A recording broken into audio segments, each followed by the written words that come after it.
Bonjour à tous.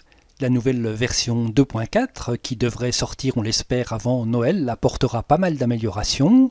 L'une d'entre elles, c'est le sens du fil.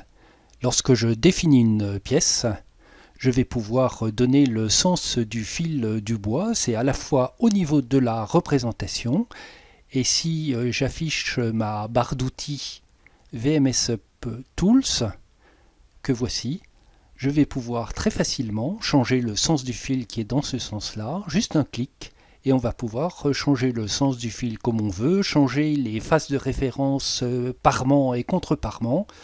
On expliquera tout ça en détail.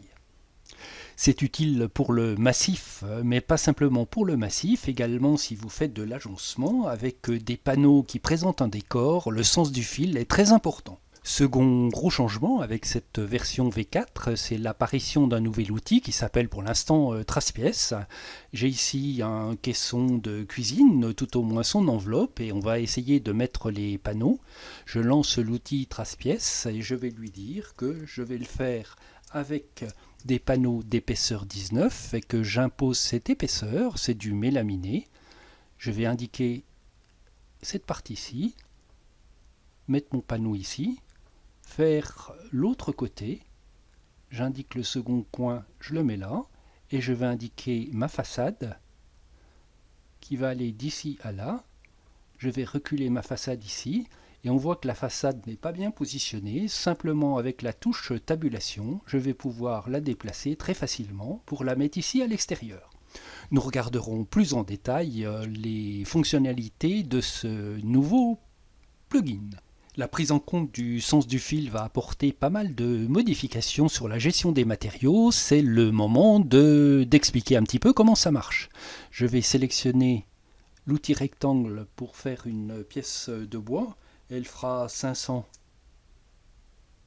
par 200.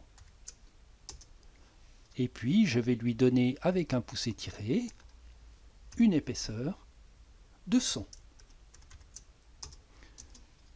Je sélectionne l'ensemble de mes entités, clic droit souris, créer un composant, j'ai mon composant auquel je vais affecter un matériau, je prends le pot de peinture, je prends par exemple du chêne et j'affecte le chêne à mon matériau.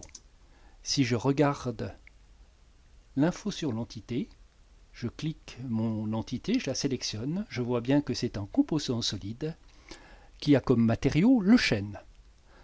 Si j'édite mon composant et que je sélectionne une face, cette face-ci, je vois qu'elle n'a aucun matériau. Le matériau est mis au niveau du composant et SketchUp peint avec le matériau du composant l'ensemble des faces, mais chacune des faces ne comporte pas de matériau. Si je souhaite avoir une représentation de la texture différente, tournée à 90 ici, je dois sélectionner ma face, lui affecter un matériau, je lui affecte le matériau chêne. À présent, cette face-là a sur sa partie extérieure un matériau qui s'appelle chêne, et si je fais un clic droit sur l'entité texture position, je peux faire tourner ma texture au niveau de cette face-ci. J'ai fait tourner ma texture. Si je regarde mon composant, il est toujours en chêne. Et si je regarde cette face-ci, elle a une texture également chêne. À présent, je veux changer mon matériau de cette pièce. Au lieu du chêne, je vais par exemple mettre de l'érable. Je clique de l'érable. Toutes les parties qui n'avaient pas été coloriées changent. Par contre, SketchUp laisse la face telle qu'elle était prévue, donc en chêne ici. Si je regarde cette entité, elle est en matériau érable et une face, par contre, a été coloriée différemment en chêne. Tout ça pour vous dire que SketchUp utilise les matériaux à deux endroits, au niveau du composant lui-même qui porte donc l'attribut matériau, et chacune des faces peut posséder le même matériau ou un matériau différent.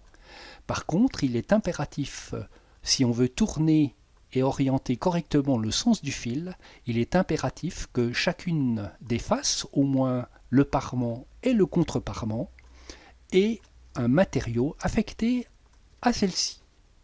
Ce qu'il faut donc retenir, c'est que le pot de peinture, si le composant est sélectionné, la peinture et donc la texture va venir au niveau du composant lui-même et chacune des faces, si j'édite mon composant, peut recevoir un matériau différent. L'outil trace-pièce gère cette difficulté. Si cette pièce a des matériaux différents et que je vais la changer de matériau, je peux le faire juste en cliquant sur le matériau désiré. Voici donc pour les améliorations qui devraient venir juste avant Noël, tout au moins nous l'espérons. D'ici là, bonne utilisation des extensions VMS Up et à très bientôt.